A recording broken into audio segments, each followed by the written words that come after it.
through midnight and even beyond that. However, we do have to pay attention to what's happening out to the west. And the main differences between what's happening there and what may happen here is the location of the strongest area of low pressure. This will be moving more to the northeast, and a lot of the wind force with that will also be riding to the northeast. But here locally, we'll still have some side effects. Stronger south winds that will be setting up. That brings in an advance of moisture, and that can lead to areas of building clouds. So again, through midnight, no big issues.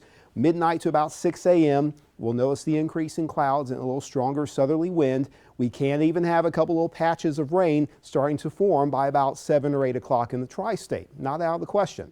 But they're not going to be in the same sort of organization as what we are seeing across sections of southern Arkansas. But what we can have can certainly move into a warmer portion of the day, around midday to the late afternoon, and we'll work with that south wind flow to where we will have a scattered coverage of rain and thunderstorms. And maybe one or two can work with that ideal wind setup to grow stronger. Maybe across southern Georgia. That's been a trend over the last few hours with our forecast data. Literally just a couple of storms that can be on the stronger side.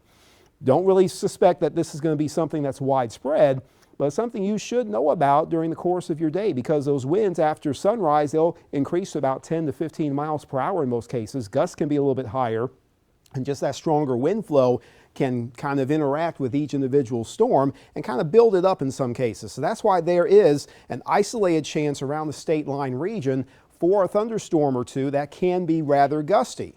There can be some passing rain even if it's not severe, and perhaps in an ever so isolated case, enough strong winds to cause rotation and a tornado and maybe some small to moderate hail. So there are some severe weather concerns. They're just not overwhelming, but they do exist for tomorrow. Not tonight though. Increasing clouds, increasing breezes overnight. 64 is your forecast low. We'll still get into the mid 80s tomorrow unless the clouds thicken up kind of early. That front, which is causing a lot of this mess, will kind of meander and lift back to the north on Sunday and Monday, so there will be some scattered thunderstorms, just mostly across inland areas.